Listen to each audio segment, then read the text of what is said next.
What is up, ladies and gentlemen? We are back here with another album reaction video.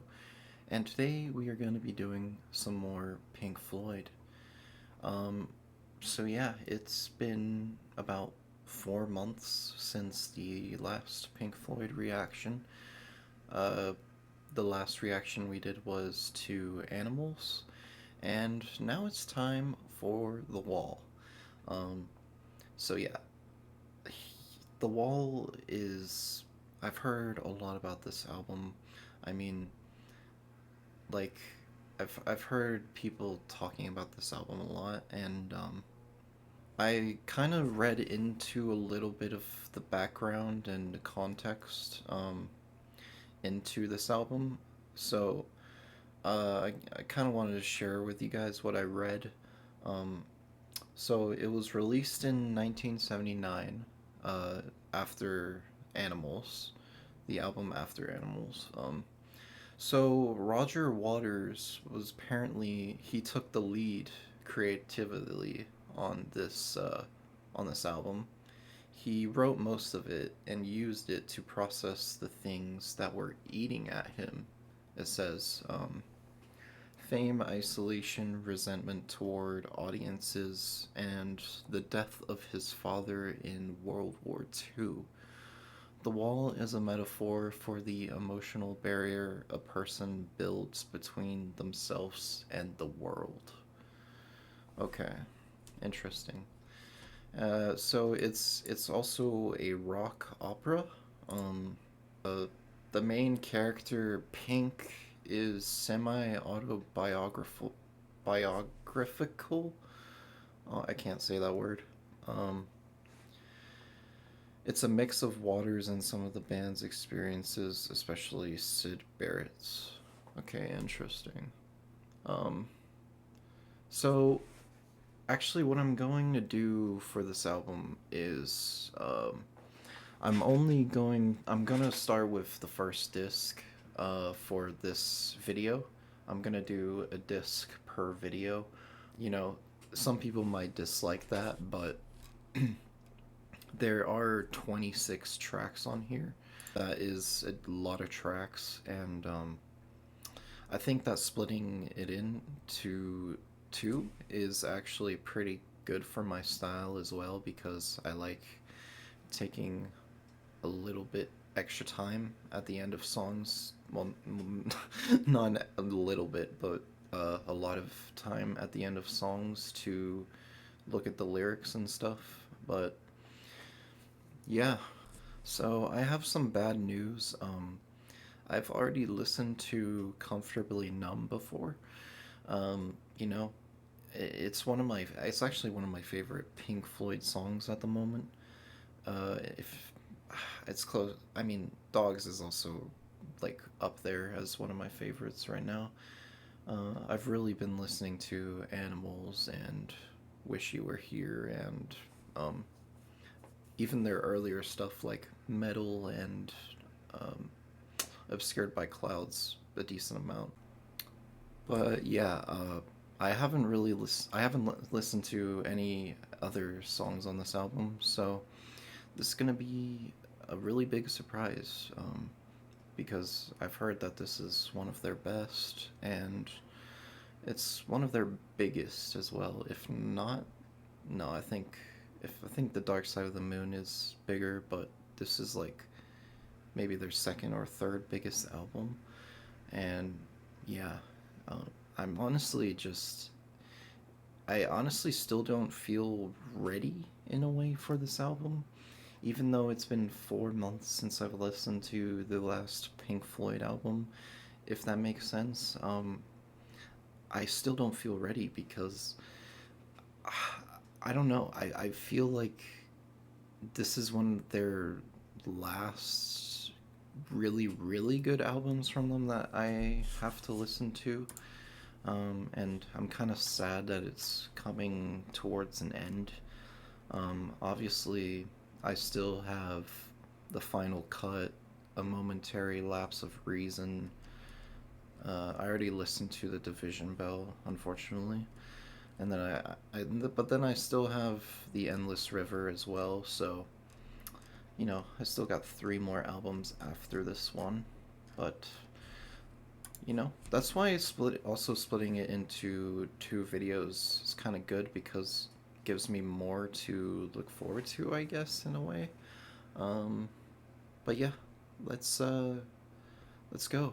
Uh, oh, kind of want to read this annotation here.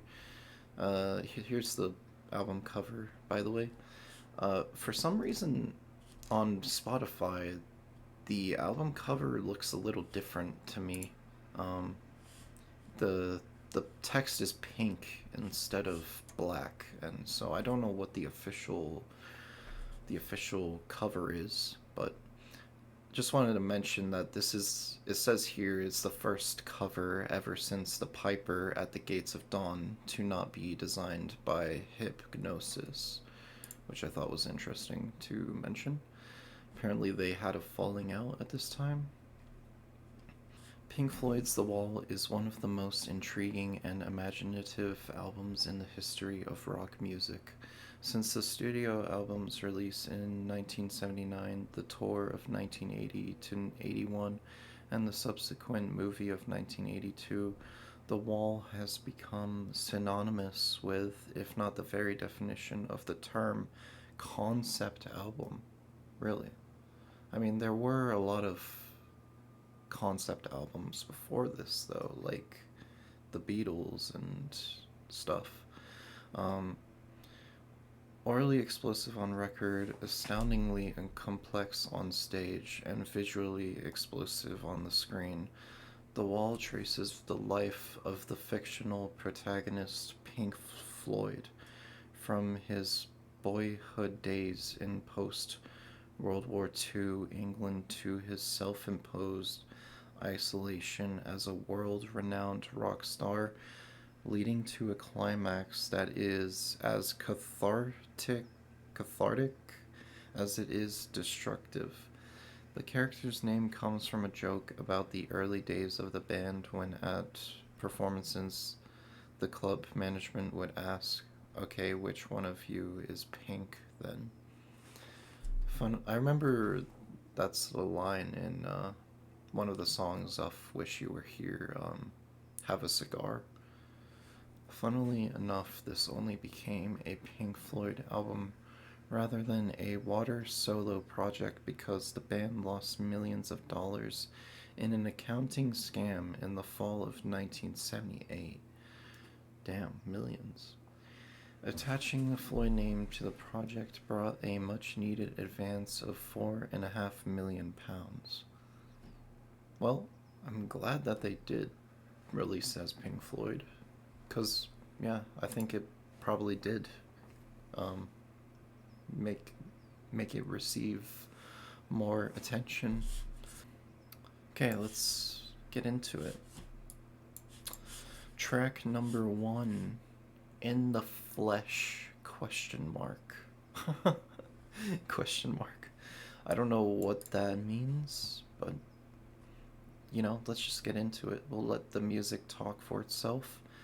And yeah, Pink Floyd, amazing album, or amazing band. The atmospheres that they create with their music is just so ahead of their time. Um, okay, I don't know what that is. Maybe I should close my window. Alright, let's do this. Produced by Roger Waters, David Gilmour, and Bob Ezrin. Interesting. Let's go. Track number 1.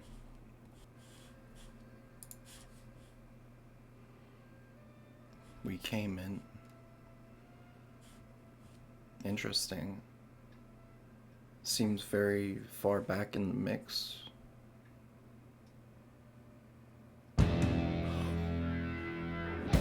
Oh, oh my god.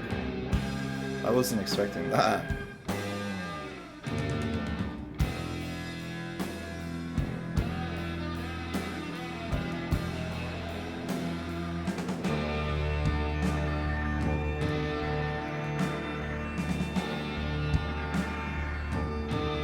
Damn.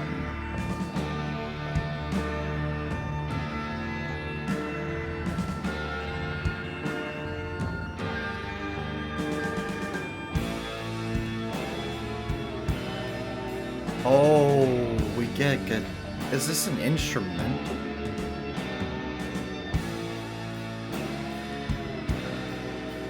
I need to turn it up.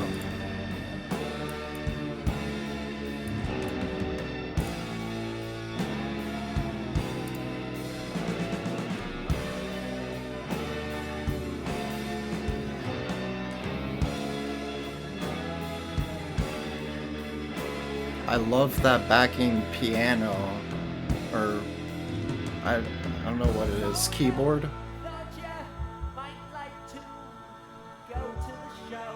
Roger.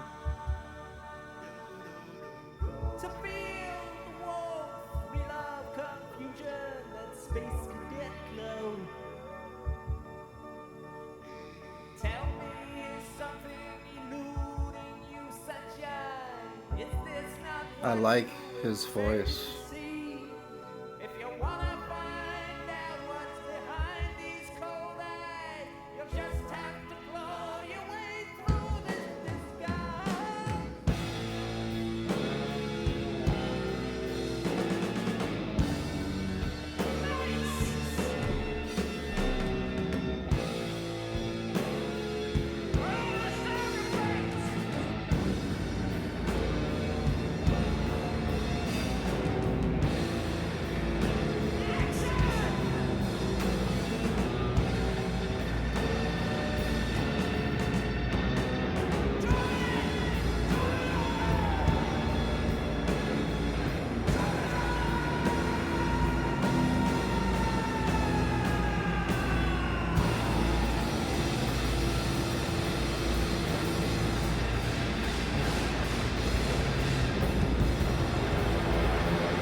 Drop it on them. Okay. Wow. Um, that was different from usual. Like, this feels completely different from Animals, for sure. Um, okay, let's go through the lyrics. Roger sounded really good.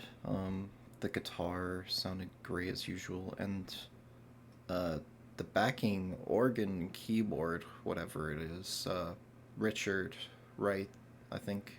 Um, he he's honestly like one of the more underrated members. I feel like on Pink Floyd, like he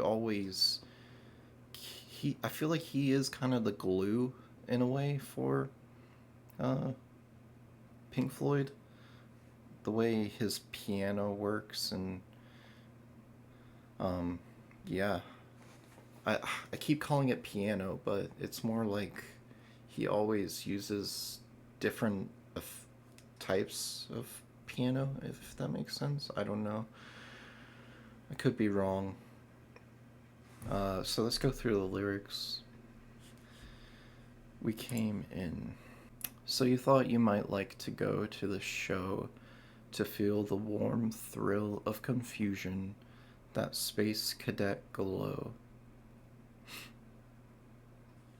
His audience thought they were coming to the concert to feel that space cadet glow, a phrase evocative of being stoned, something many Floyd fans know a few things about, but instead are treated to their hardened idols' lessons about reality.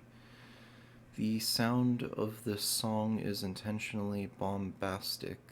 It is, as Nick Schaffner points out, a parody of bloated 70s rock intended to convey the crass and alienated persona of a fully bricked in Pink. Tell me, is something eluding you, sunshine? Is this not what you expected to see? If you want to find out what's behind these cold eyes, you'll just have to claw your way through this disguise. Pink is putting up a facade, a fake expression in which the showmanship of the limelight hides his true feelings and the deeper emotions, his disguise.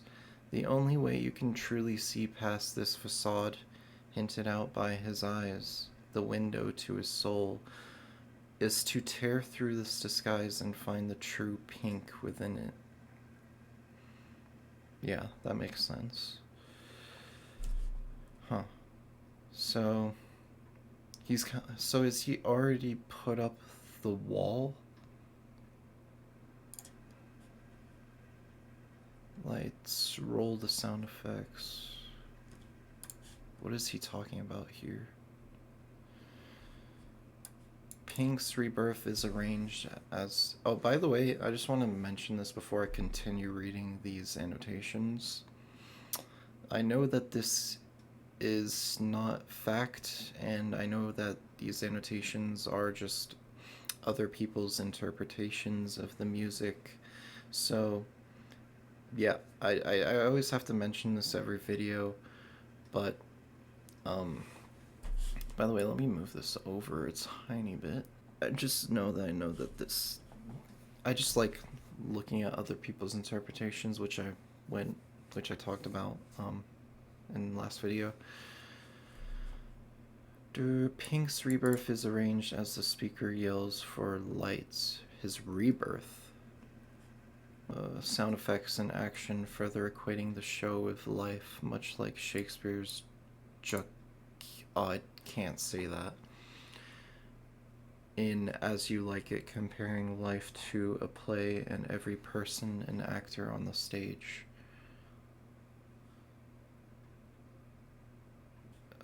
Drop It on Them and the airplane dropping a bomb introduces Pink's birth as well as his first brick, the death of his father.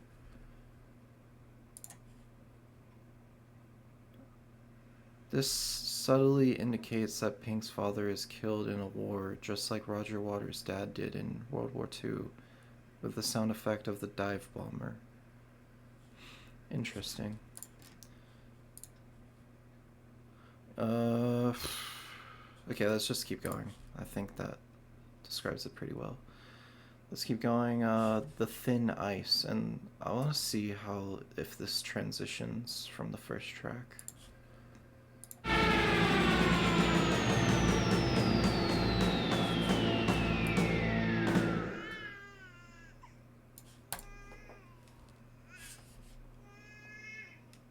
Yeah, that transitions.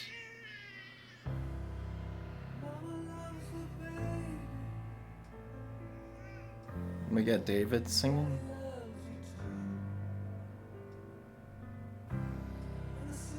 Is that a synth? I really like that synth.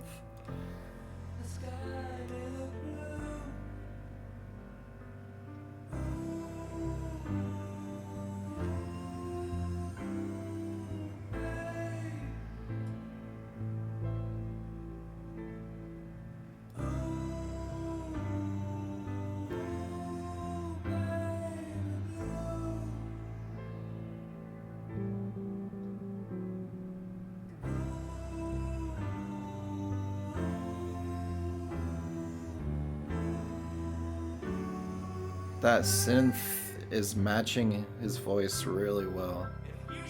Ooh.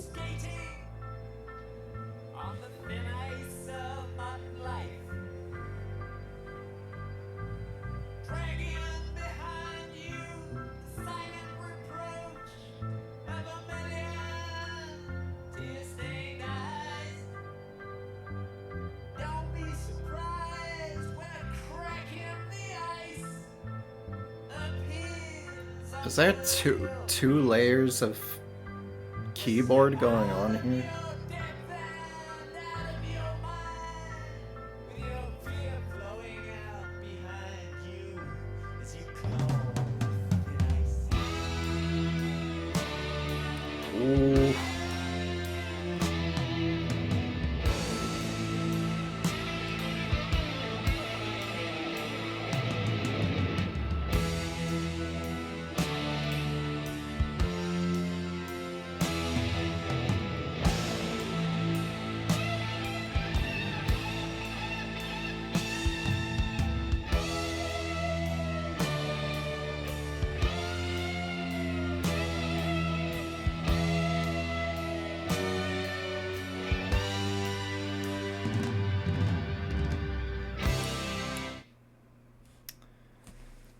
And that transitions perfectly into the next song too.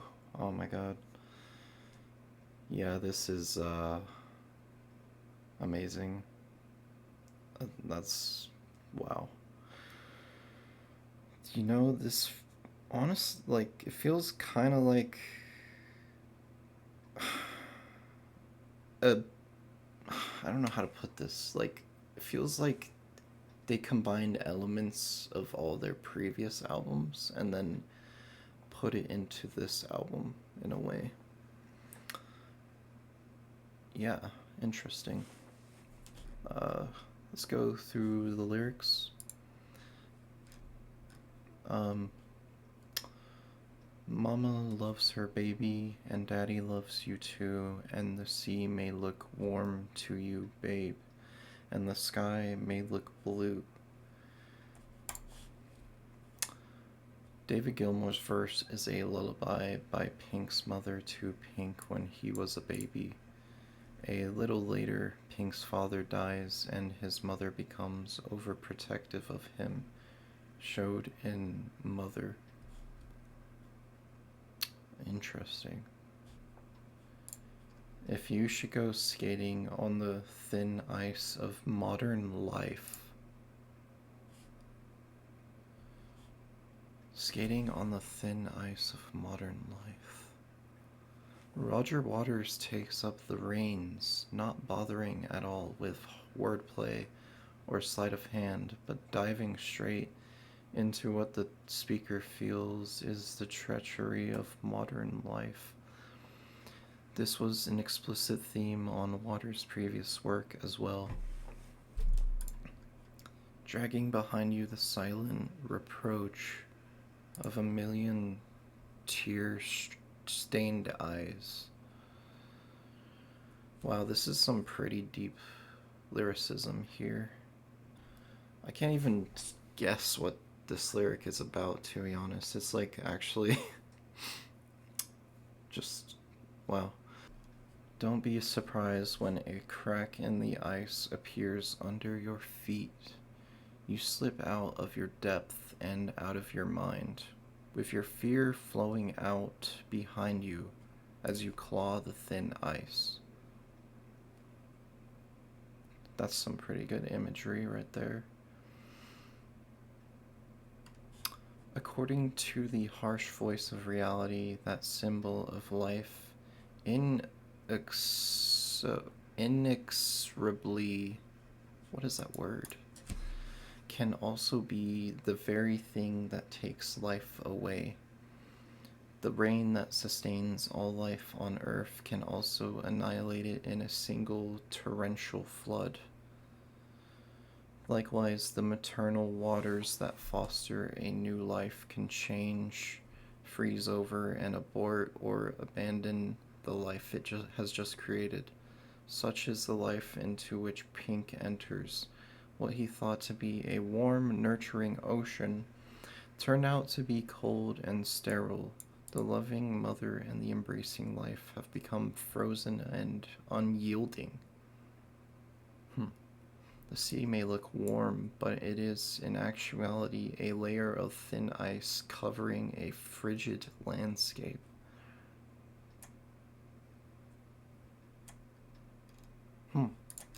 That's an interesting way to put it.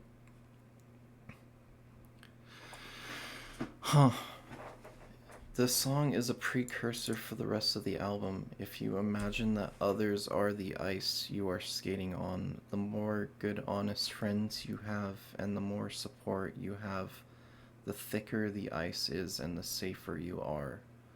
Since Pink didn't have the kind of support he needed, he had incredibly thin ice, and he slipped out of his depth and out of his mind, and he struggled to claw his way out. Interesting. So he's kind of saying you need friends and support when you're going through those tough times because they really help you stay connected with the world in a way. I don't know. That's kind of my interpretation. You guys can probably have different interpretations. Um, Interesting. Let's keep going. Don't want to, like, I don't want to spend too long on each song, but yeah, let's keep going. Another Brick in the Wall, Part 1. And I think this is one of the more popular songs on the album. And let's see how it transitions from The Thin Ice.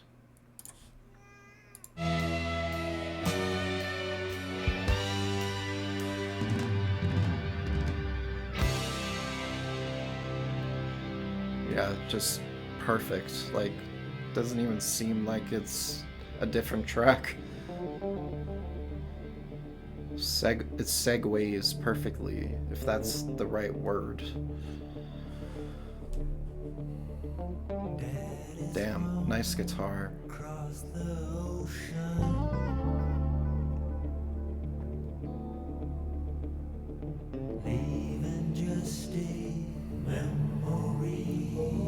Ooh, backing vocals. A snapshot in the family album. Damn. Daddy, what else did you leave for me?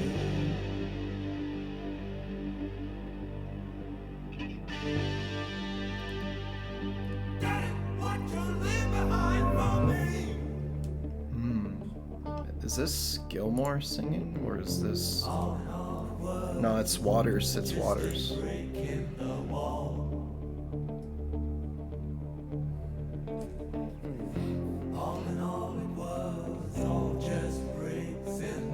I've never heard him sing like this. Maybe he has, but...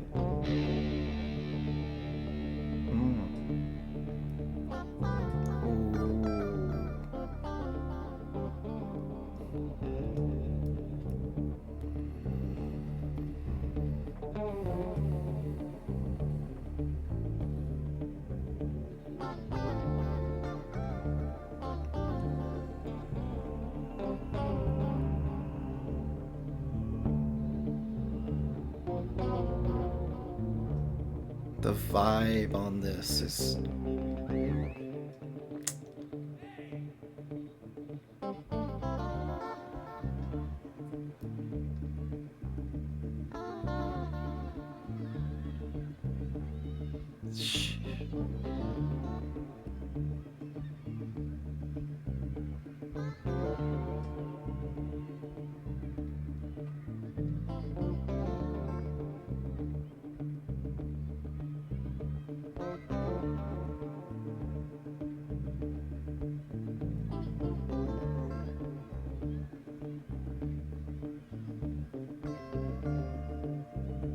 This is different than what I was expecting. I was expecting like a big guitar solo, but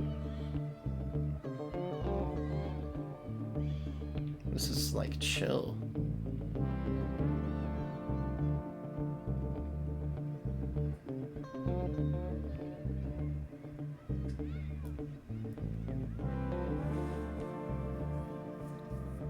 Wow.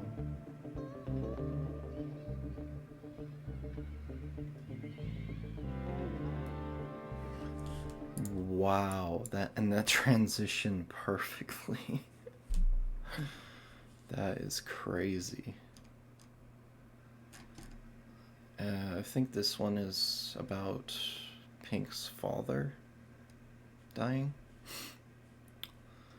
Wow, just... I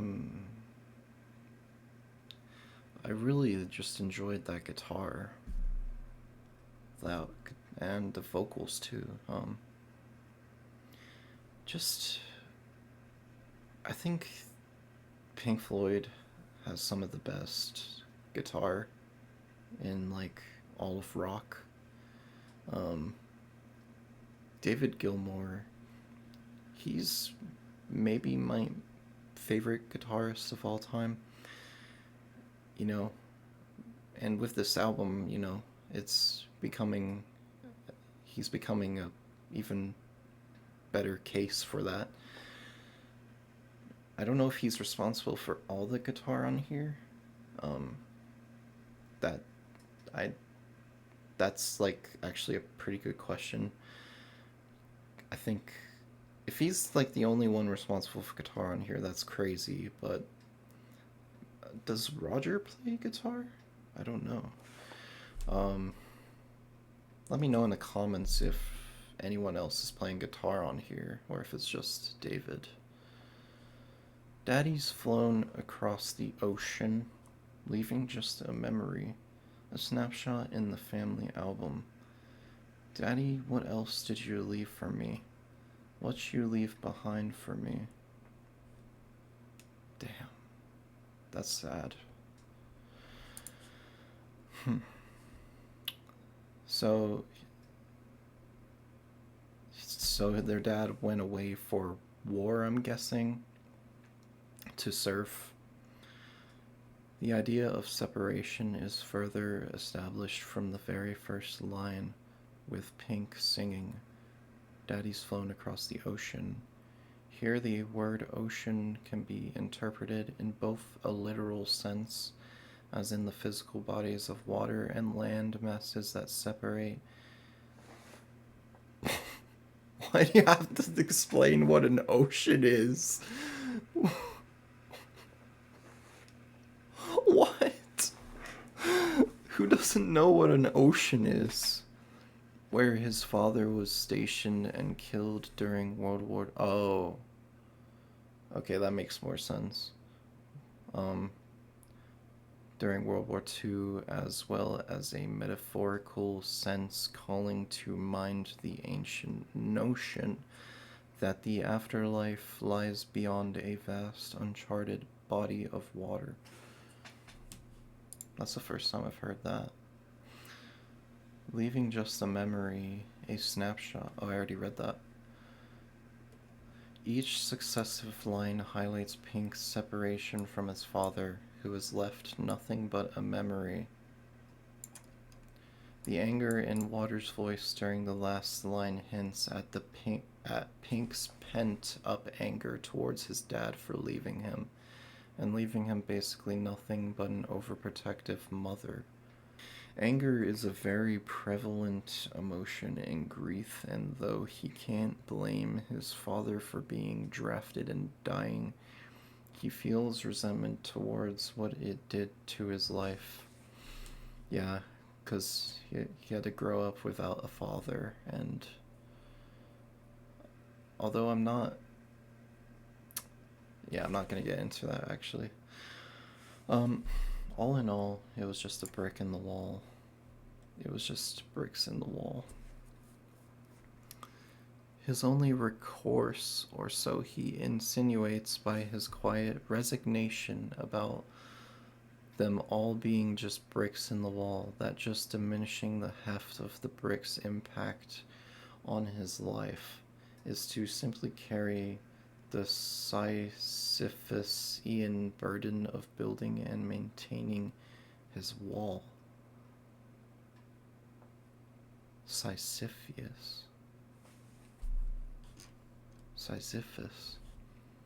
Okay.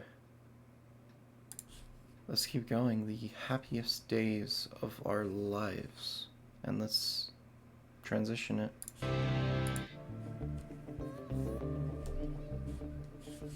Track number 4.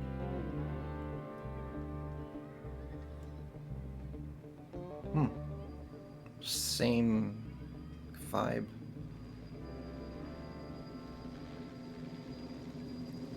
Helicopter.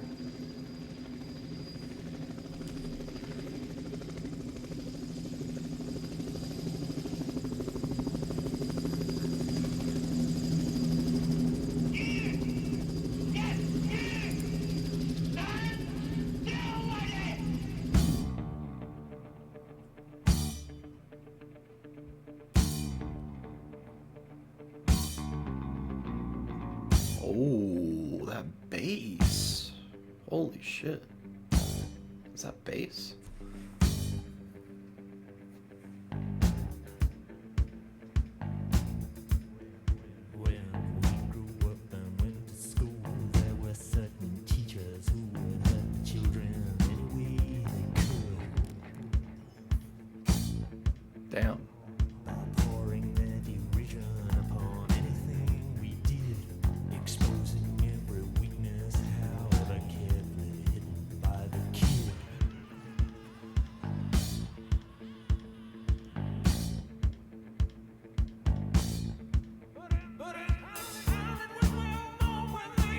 Ooh.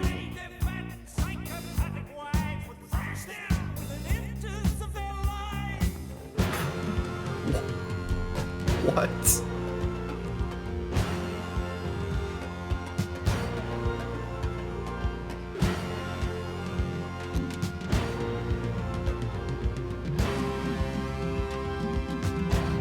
Okay, so he doesn't like his teachers.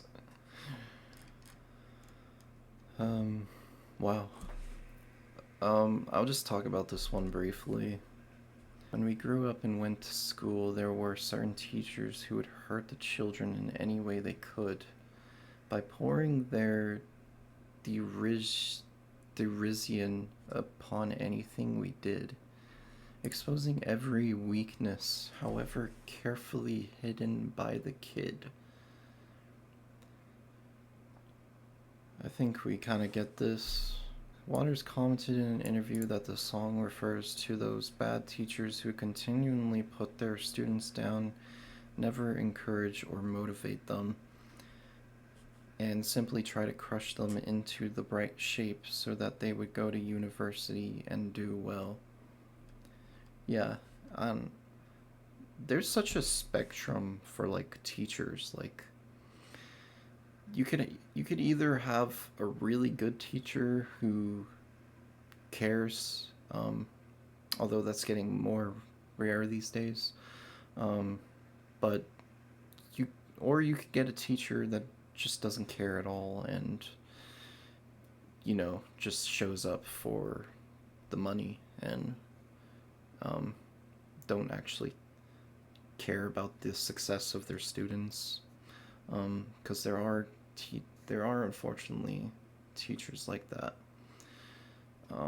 Even today, like although they're maybe not to the same bad degree as before, they're still out there. But in the towns, it was well known when they got home at night, they're fat and dude, this guy does not hold back at all. He didn't hold back at all on animals either. on what's called sheep and pigs. He did not hold back. Is it pigs or is it yeah, pigs, 3 different ones. He did not hold back on that one. Their fat and psychopathic wives would thrash them within inches of their lives. In an interview with Jim Ladd, Roger Waters reveals, "We actually had the school I was at had one guy who I would fantasize that his..." You fantasize that his wife beat him. Certainly, she treated him like shit, and he was a really crushed person, and he handed as much of that pain onto us as he could, and he did quite a good job of it. And it's funny how those guys, when you get those guys at school, is they will always pick on the weakest kid as well. That's true. They always pick on... The bullies will always pick on the ones that, that are the nicest, in a way. At least that's my experience. They always will pick on the ones who won't fight back, because once people fight back, they don't know what to do. So the same kids who are susceptible to bullying by other kids are also susceptible to bullying by teachers as well. It's like smelling blood. They hang in on fear and start hacking away, particularly with the younger children. Interesting. Now we got Another Brick in the Wall, part 2, track number 5. Let's see the transition and get into it. We don't need no education. Ooh. Dude, this dark, low bass is so good.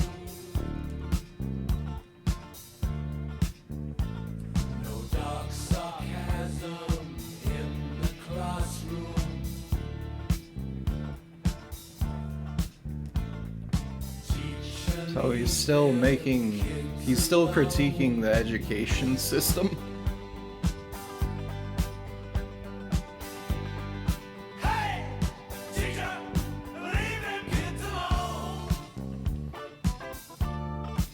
Hey.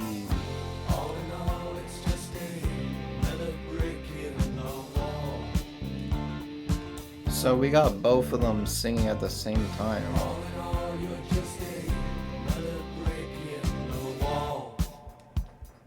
Whoa, what is this?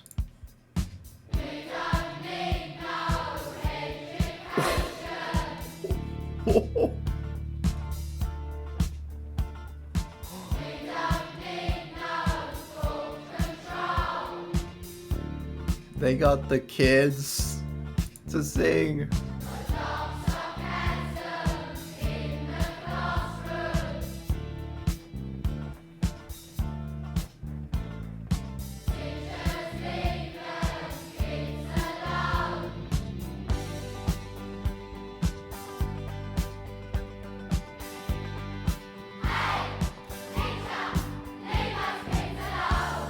I like this.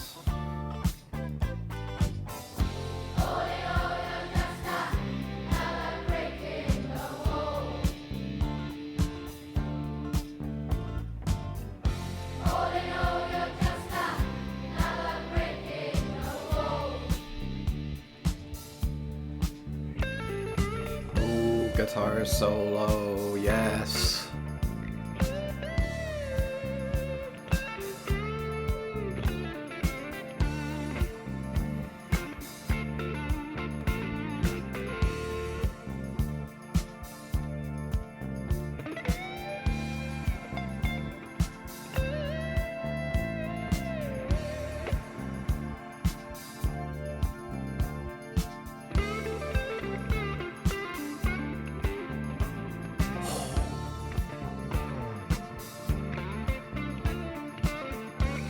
Dude, the organ.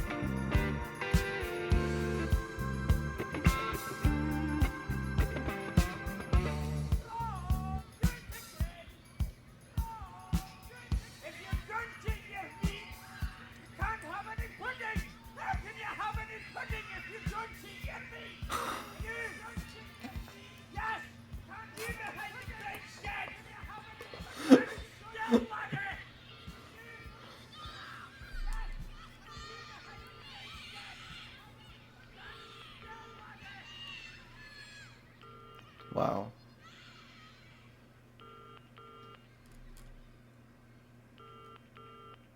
What an amazing track. Wait. I feel like I need to listen to that again right now. Oh my god. Actually, I'm gonna do that. Fuck it. Wait, no. Okay, I'll save it for another time. Okay, but it's tempting. That was... I mean, I keep saying the same thing. Like, that was amazing. Obviously, I don't have a good, very big vocabulary. No, I'm just kidding. Yeah, that was phenomenal. Yeah, like, I really like so far how the songs are kind of, you know, they're kind of carrying the same style, if that makes sense, same vibe, but it's still changing up a lot. And I think that the part where it's changing up a lot is what makes Pink Floyd so amazing, because it sounds like the same album, but yeah, Um, let's look at the lyrics. We don't need no education. We don't need no thought control. No dark sarcasm in the classroom. Teacher, leave them kids alone. Following directly from the previous track, there is an appeal for the cruel teachers to stop abusing the students until they feel like they've been crushed by a meat grinder. And the teacher is ignoring any pleas to leave the children to the point the narrator needs to ask it twice. The line becomes a rallying cry for youth in several political contexts around the world. In apartheid-era South Africa of 1980, students at black schools chanted the lyrics, not directed at their teachers but rather at the education system as a whole, which was racially segregated and severely inequitable. Wow, there's a lot here.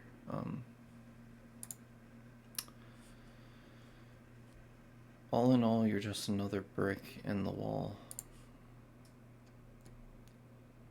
The song's theme is not new to rock. Some believe that Roger Waters, the songwriter, was inspired by two tracks from Supertramp's 1974 Crime of the Century concept album, School. Don't do this and don't do that. What are they trying to do? Make a good boy of you. Do they know where it's at? Don't criticize, they're old and wise. Do as they tell you to. Don't want the devil to come put out your eyes. Yeah, so Roger doesn't like the authority. He doesn't like authority. He doesn't like people acting like they're above him, is what I'm kind of getting from him. And I'm kind of the same way, you know? I really don't like it when people act like they're better than you, but unfortunately that seems to be a very common thing in society, just with the way how it's set up. Like,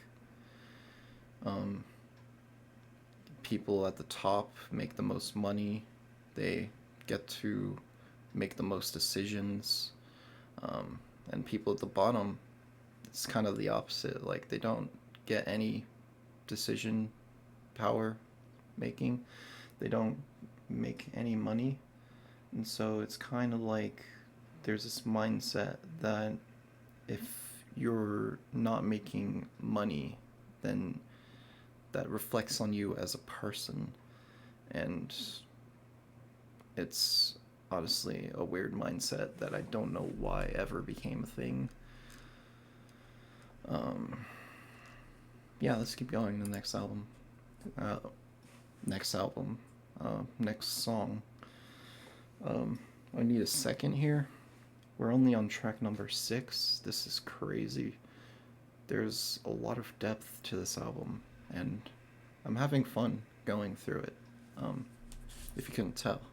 If you just want to skip forward to the next track and don't care about my babbling, the timestamps are in the description and in the comments. Just something I wanted to mention. You know, I don't have to mention this, but I feel like I have to mention it because I don't know. The people complain in the comments anyway, even though they could just skip to the next song, and to me it doesn't make much sense. But yeah.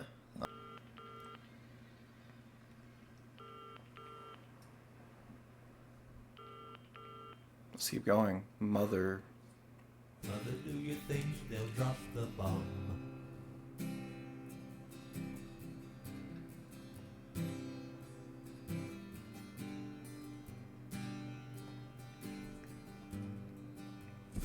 Nice guitar. Mother, do you think they'll like this song? I don't know if there's like an effect on his voice, or if that's just how his voice sounds. I think that's just how his voice sounds. Mother, do you think they'll try to break my balls?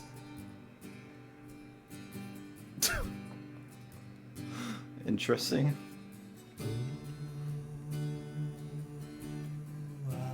Mother should have built the wall.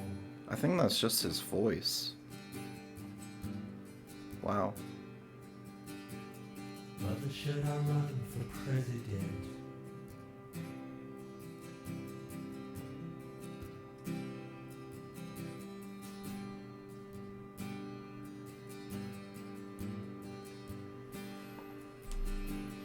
Mother, should I trust the government?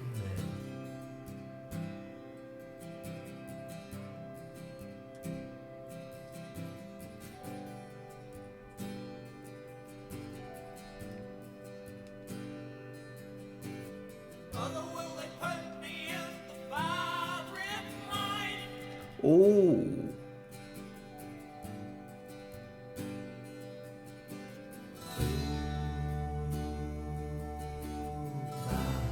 Is it just a waste of time? This is peak.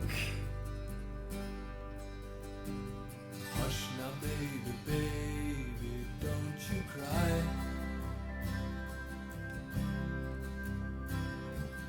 Mama's gonna make all of your nightmares come true. Mama's gonna put all of her fears into you.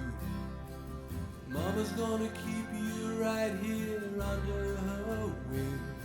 She won't let you fly, but she might let you sing. Mama's gonna keep baby cozy and warm.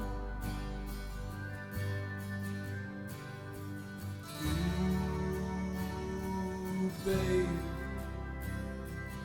Ooh, babe. Ooh, babe. Of course, Mama's gonna help build the wall. Gonna help build the wall. Isn't that a bad thing?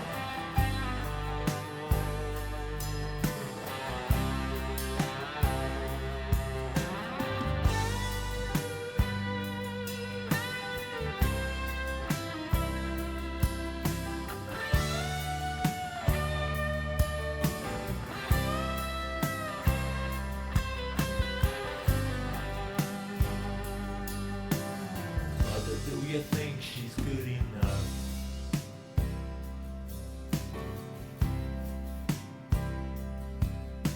For me?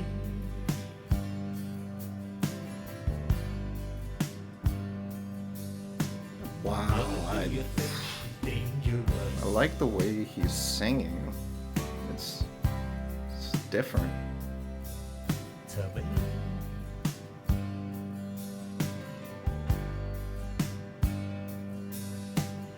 Mother, would she tear your little boy apart?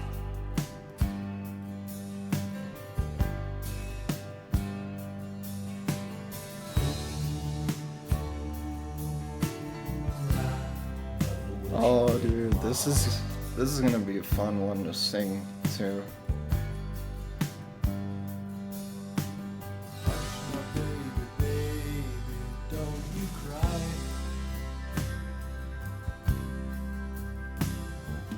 Mama's gonna check out all your girlfriends for you.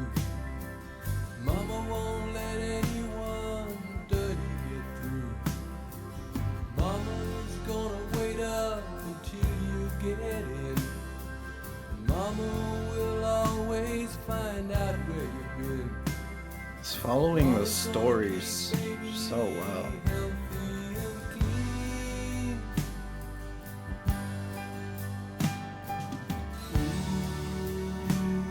Ooh, baby. Ooh, baby. Ooh, baby. You'll always be baby to me.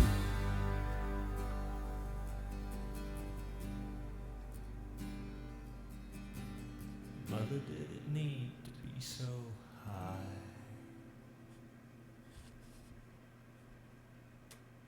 so high. There's a lot to this song, damn. There is a lot.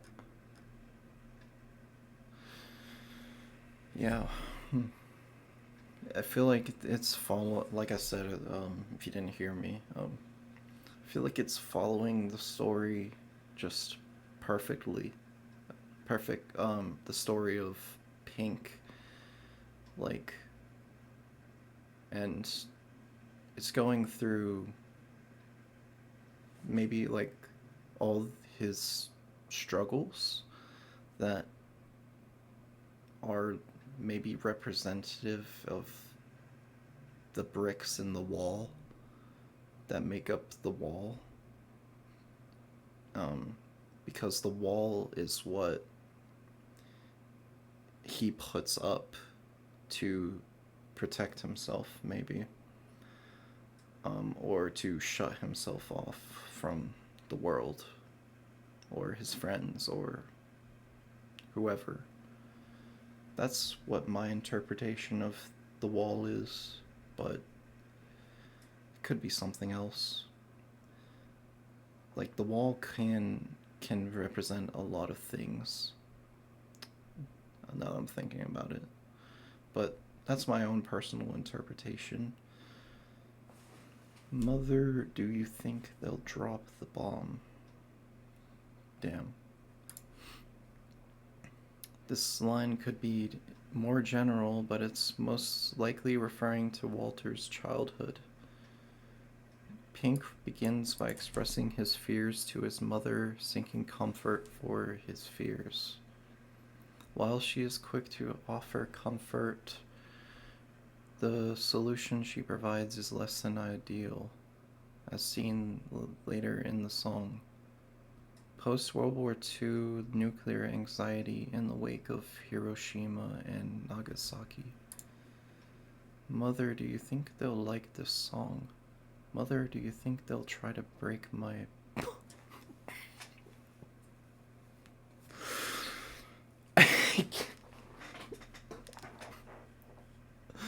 I'm actually still like 10.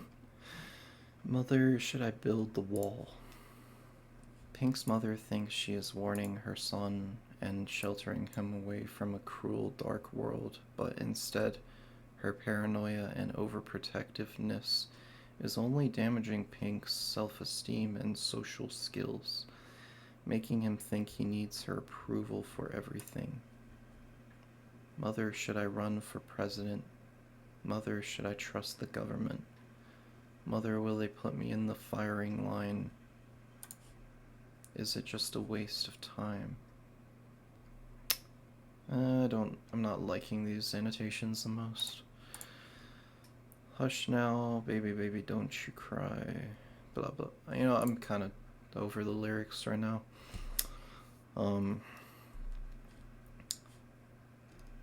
Let's just see what the annotation says. This track is about the character Pink's relationship with his mother, him looking to her for guidance and advice, her responding by helping him to build the metaphorical wall that will serve to both protect and isolate him from the world. So yeah, it seems like the mom actually does want to help him build the wall, which is weird, but maybe makes sense because the mother is so overprotective of him, so she's on board with it. And yeah, notice how it switches from mother to mama and points in the song, not only referencing the song Hush Little Baby, but signaling a change in perspective from Pink talking to his mother, reassuring Pink. Okay. Interesting track. That's gonna require a lot more listens to understand fully, but you know, this is first listen, so we don't need to do that. Okay, let's keep going. Goodbye, Blue Sky. Track number 7.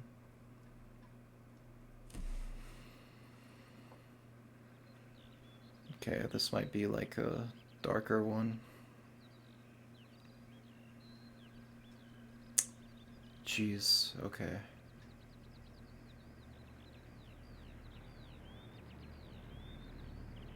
This is so real. Look, Mummy, there's an airplane up in the sky.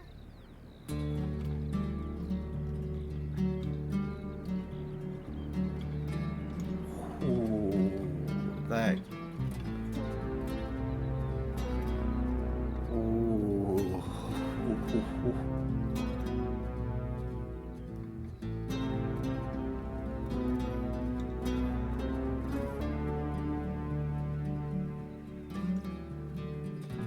This.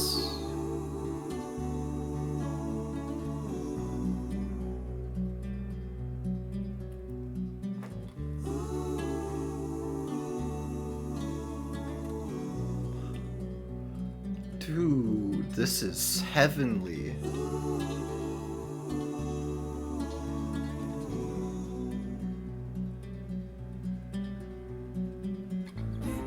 Did you see the frightened ones? Did you hear the falling bombs? Did you ever wonder why we had to run for shelter when the promise of a brave new world unfurled beneath the clear blue sky? Wow. This is.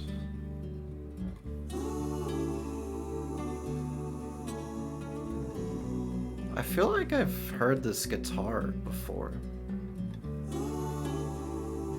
Somewhere, but it's maybe just similar. Did you see the frightened ones? Did you hear the falling bombs? The flames are all long gone, but the pain lingers on. Goodbye, blue sky. Goodbye, blue sky. Goodbye. Goodbye.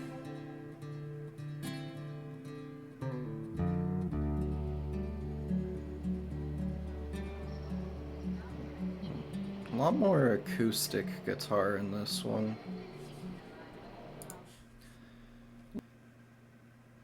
Wow.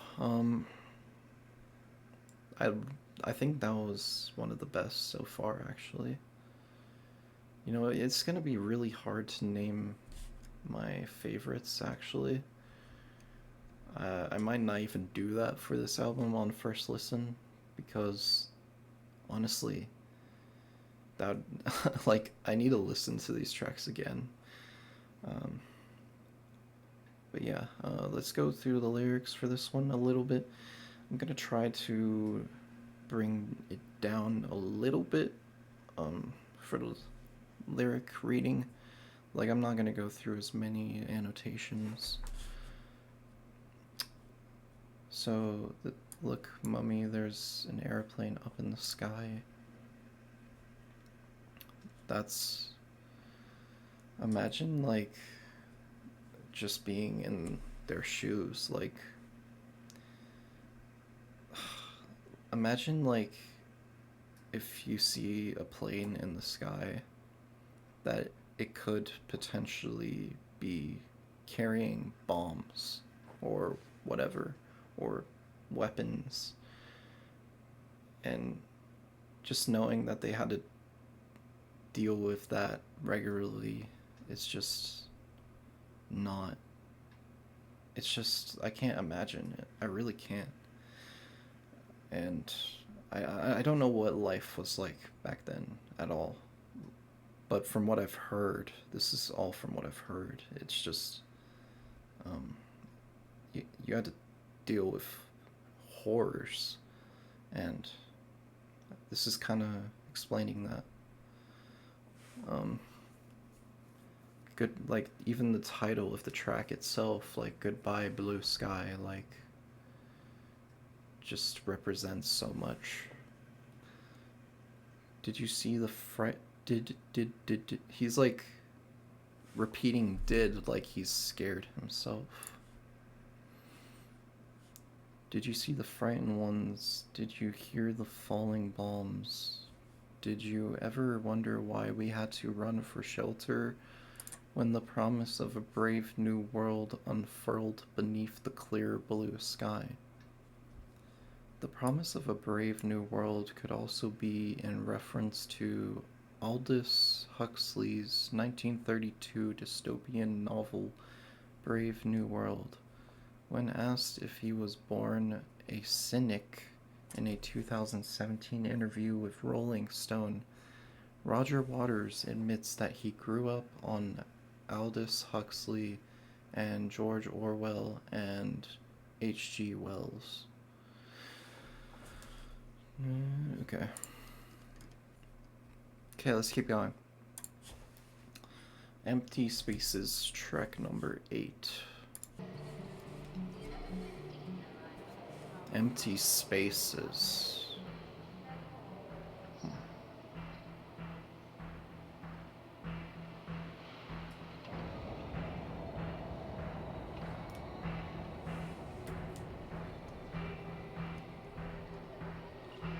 Oh, we got backwards or reverse.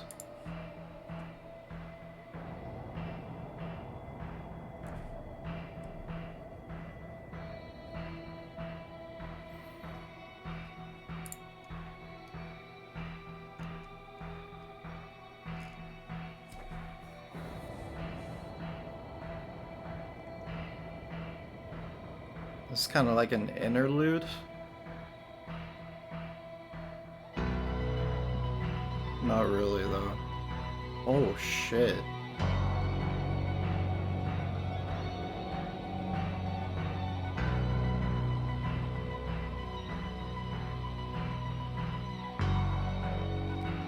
I'm just gonna let this transition into the next one.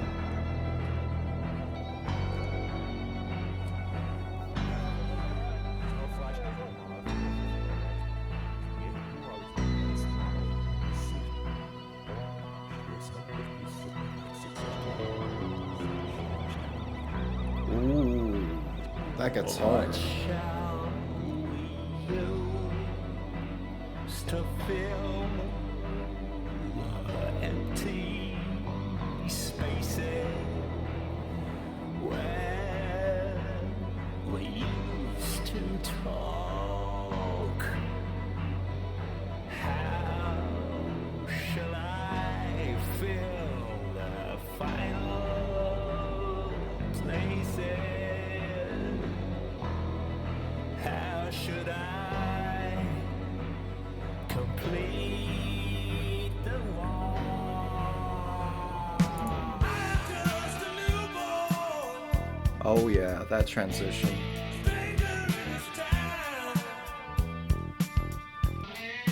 Where are all the good times? That was a good instinct to not go over the lyrics there. Who's gonna show this stranger around?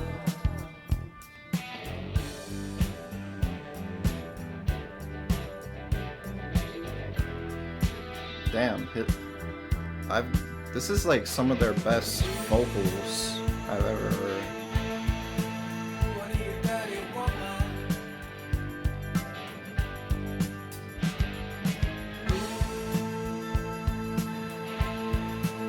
I need a daddy gal. Well, some woman in this desert land Damn, make me feel like a real he can sing like this? Dennis rock and roll refugee. Ooh, baby, set me free. I've never heard him like this.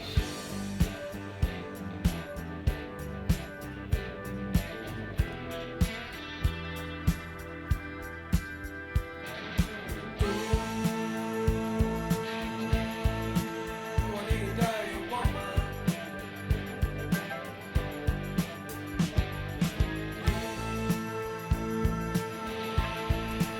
I need a daddy gal.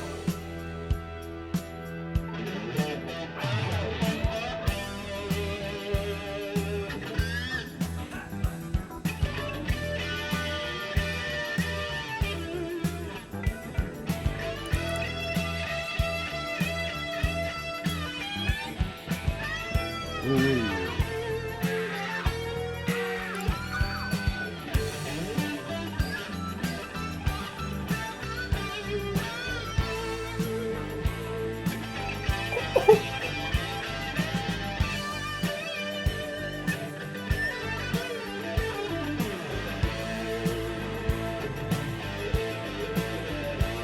Yeah.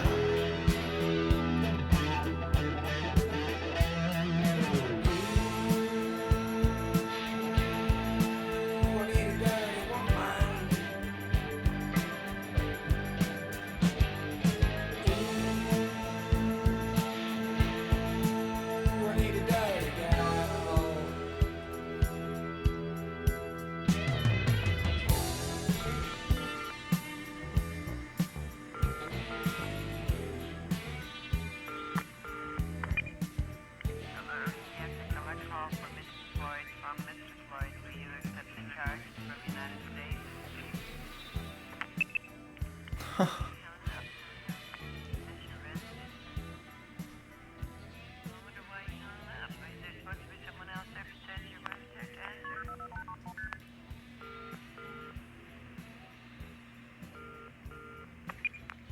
Hello? This is the United States calling. Are we reaching?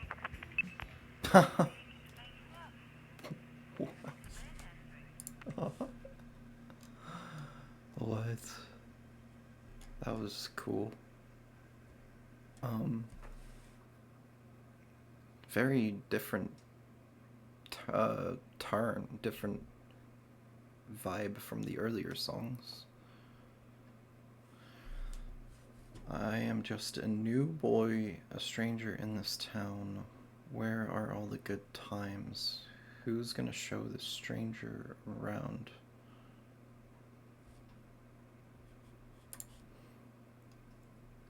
In the context of the last track, Empty Spaces, the narrator is finding a way to complete the wall making, a persona. Ah, interesting. His job and passion is playing rock, so he's putting a comfortable persona of the rock and roll star. Kind of similar to what, kind of similar to David Bowie's The Rise and Fall of Ziggy Stardust. Additionally, the style of the song itself is supposed to represent an almost parody of the types of one-dimensional sexual rock songs coming out at the time. Oh, okay. It mocks the insecure masculinities of some of Pink Floyd's contemporary artists. Pink is young and at a stage in life where he wants someone to make me feel like a real man. The song could also be seen as a homage to riffy rock and roll as well. Oh, I need a dirty woman. I need a dirty girl. Interesting. Will some woman in this desert? No, desert land make me feel like a real man? Take this rock and roll refugee. The narrator feeling lonely and detested as a result of the trauma, the building up of the wall throughout the beginning of the album is calling out to some woman to help him out. The use of the word some when viewed in the context of the song and album reveals his detachment from others. Like, yeah, he'll take anyone at that point. Like he's so like he wants someone so bad that he's just take anyone at that point. Um is that kind of what they're saying there?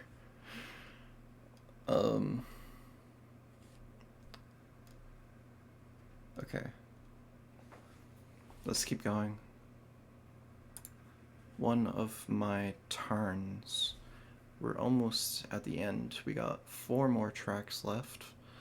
Actually, we're not too much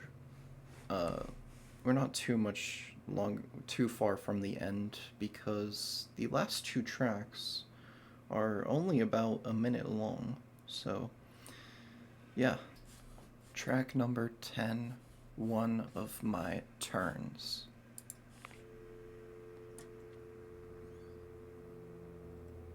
Oh my god, what a fabulous room! Wow, nice sound effects. Your guitars? This place is bigger than our apartment. Ooh, nice synth. Can I get a drink of water? You want some? Huh?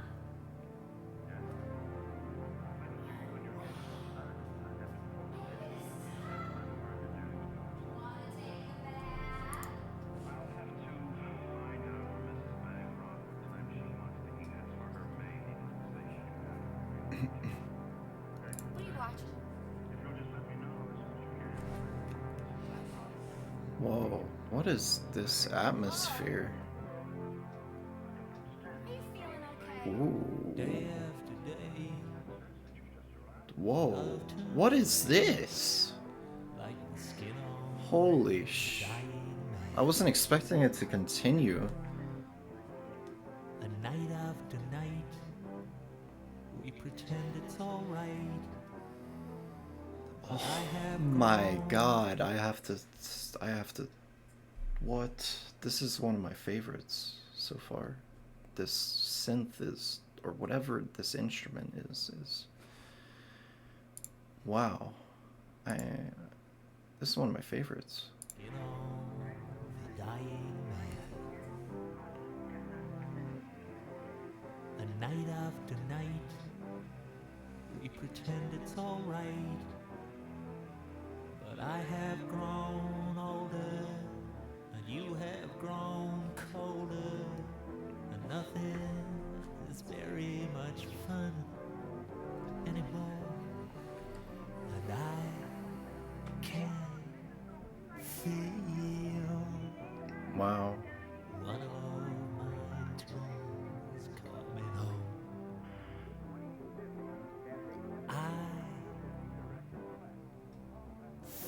What is that instrument? Cold as a razor blade, tight as a tourniquet, dry as a funeral drum.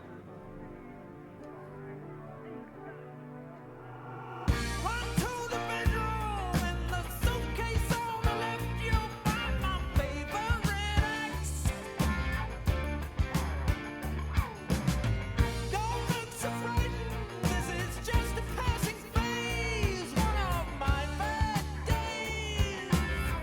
Oh, Would you like to watch TV or get between the sheets or contemplate the silent freeway? Would you like something to eat? Would you like to learn to fly? Would you like nice to sound see me effects. try?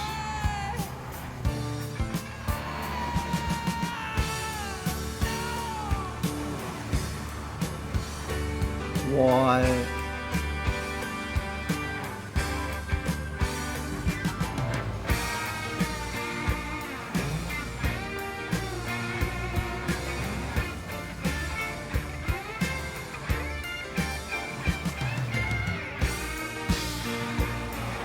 This guitar is great.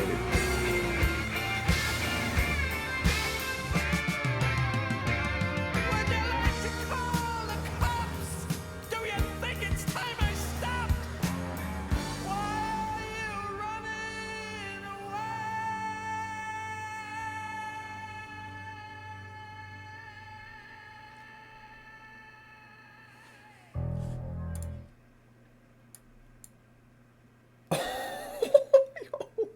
What?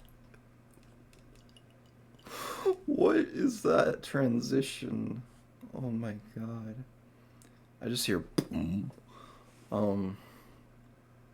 Okay. Dude, I've never heard Roger sing quite this well before. I'm gonna be honest. At least in my opinion. He feels like his voice, like, kind of leveled up.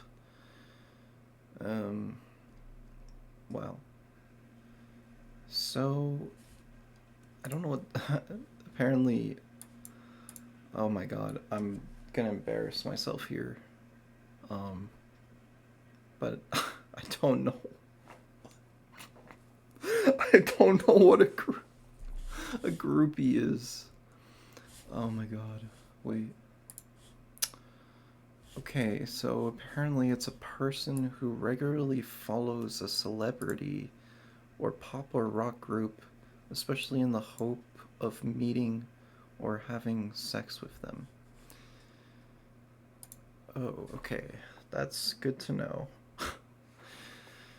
As a groupie is walking around Pink's hotel room, amazed by its size, he sits down and silently watches TV, completely ignoring her. Day after day, love turns gray like the skin of the dying man. Wait, it doesn't show what it's covering. Okay. For the cynical Pink, this betrayal was eventual, the decay of his relationship unavoidable. So, I think he was cheated on, and I somehow missed it. Where was he cheated on? I don't know. I kind of missed that. Or did he not get cheated on? I don't know. Comparing the degeneration of love to the decomposition of a dying man and other natural processes, growing older and colder, dispels any personal blame that he might have felt. In his mind, everything in this world will decay and at length cause more harm than good. The mentioning of the funeral drum foreshadows his metaphorical death as he retreats completely behind his wall. Okay, so he seems to be getting closer to completing the wall, perfectly mirroring the transitory moment before Pink's eruption. The tourniquet and funeral drum also carry with them the notions of being stretched almost to the breaking point. A tourniquet is drawn tight around a limb in order to hinder briefly the flow of blood through an artery, possibly symbolizing the cessation of Pink's feelings and emotions, while the head of a drum must be drawn tight in order for sound to resonate throughout the hollow body. In both instances, the imagery of being stretched so tightly prepares the audience for what must surely come soon, the breaking point. So the breaking point is coming soon. Uh-oh. That's why it's kind of taking a darker turn. And the music, too. Interesting. Run to the bedroom in the suitcase on the left. You'll find my favorite axe. Don't look so frightened. This is just a passing phase. One of my days.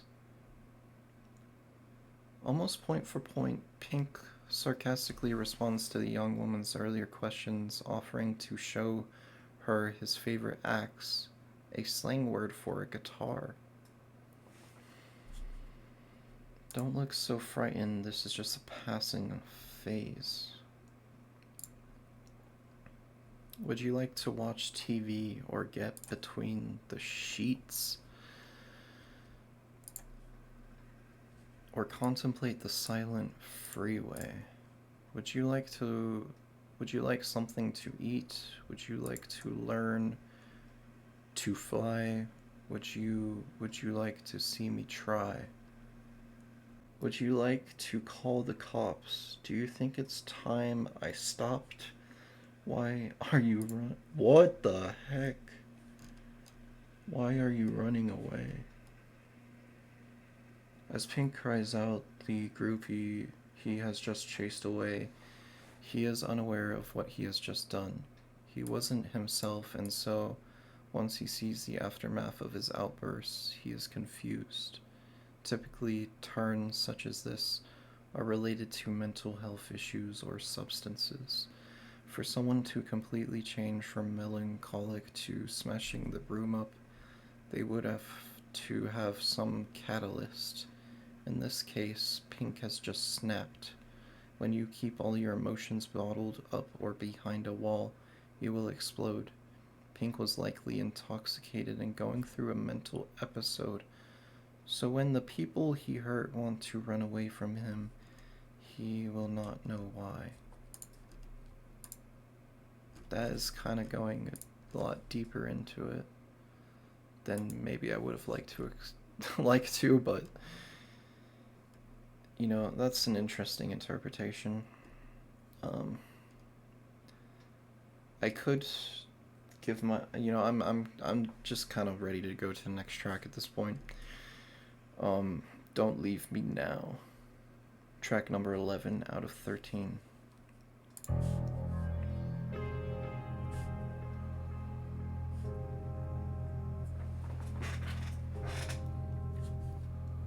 Nice. That is trippy.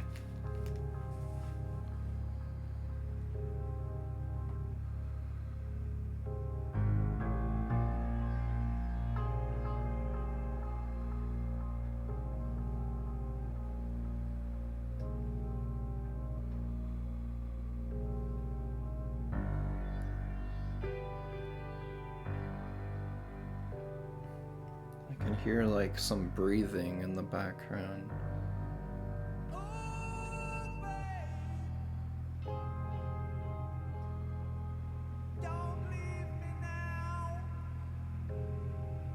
This is really different.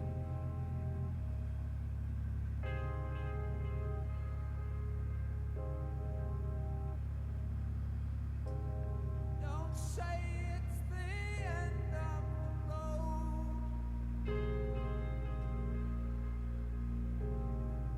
Remember the flowers I sent.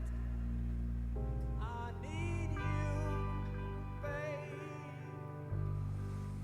To put through the shredder in front of my friends, oh babe. Don't leave me now.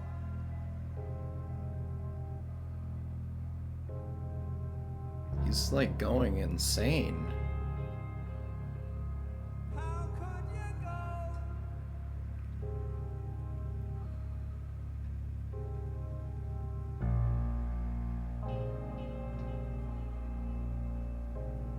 When you know how I need you, need you, need you.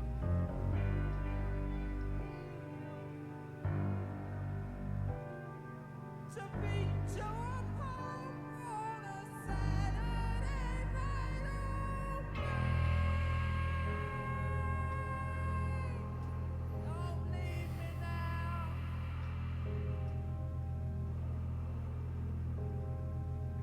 This is amazing. Oh my god. This is one of my favorites. How can you treat me this way? Dude, the Running away.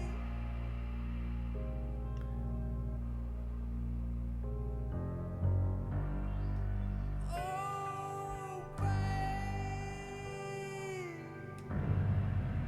Why are you running away?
He's finally losing it, huh? Wow. Jeez, though. Don't say it's the end of the road. Remember the flowers I sent. Dude, like, his voice perfectly matched the lyrics and how he sounded desperate almost in his voice.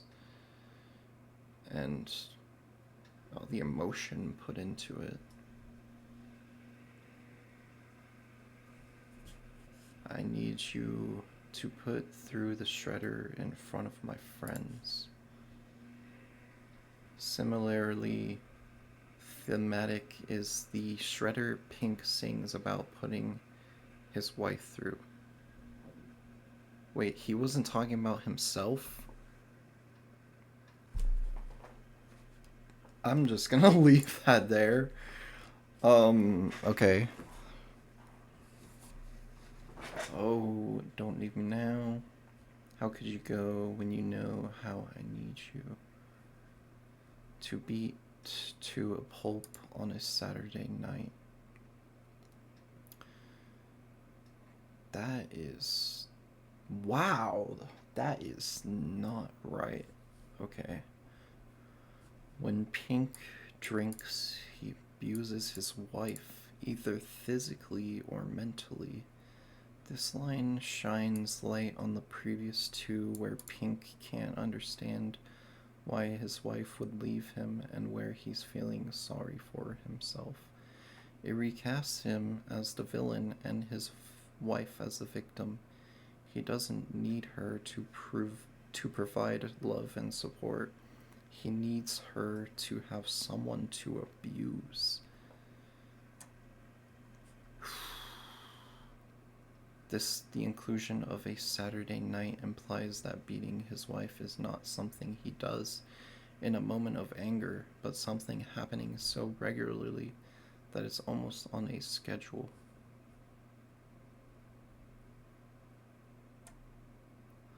Oh wow, I wonder why. I wonder why she's running away. Huh, I wonder why. You know, like... Are you that oblivious that you think that she's gonna put up with you abusing her? Like, I don't know. I guess so. It's just like, it's sad, but like, I don't get how they got to that mentality. And this is all fictional, of course, but it does have true elements in there, you know. Another brick in the wall, track number 12, and I'm just gonna let it transition into the last track.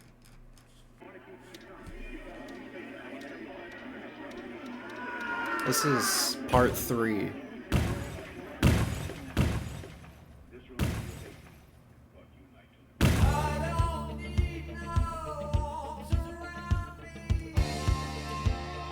Okay, now he's completely isolating himself.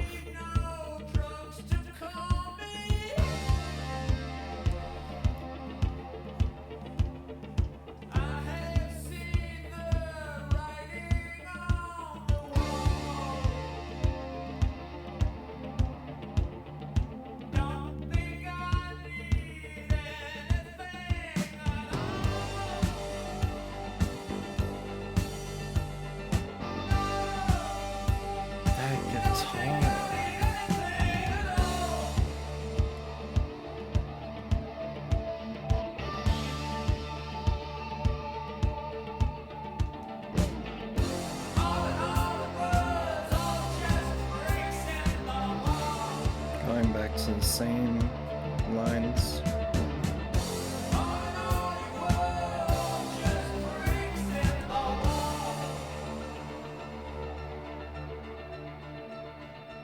Yeah. Completely isolates himself. on that track, basically. And now, oh god. Uh-oh. Goodbye, cruel world.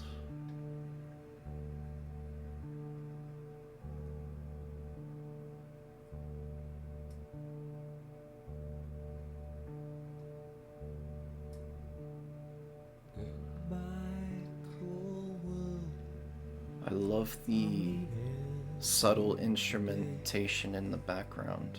Goodbye, goodbye, goodbye.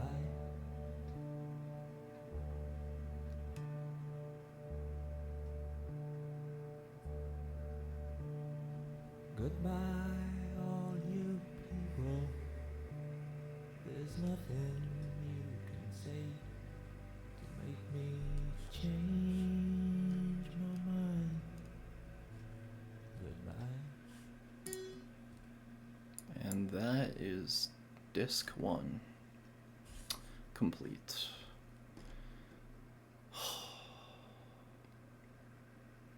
That is only disc 1? Are you kidding me? Like, that's only half of the entire album. Like, that felt like an album in itself. Like, oh my god, this is like basically 2 albums in one. Like,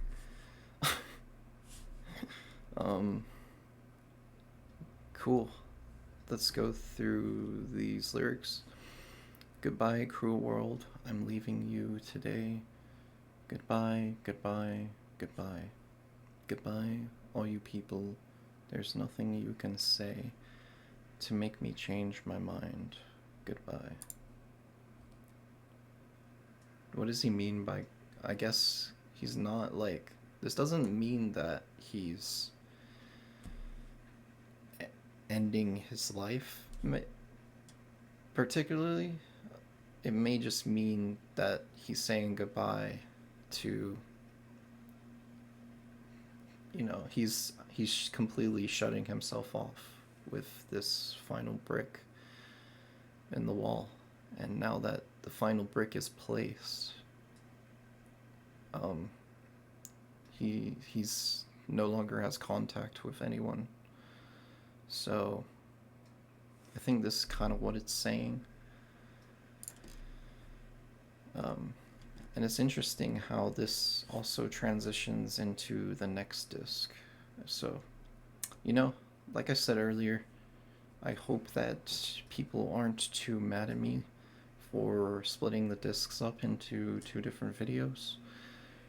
And hope you can understand, because at this point, the video is already an hour 45 minutes long, so yeah, and you know what I mean? Like, if I did the next disc, this video would end up being like 3 hours, and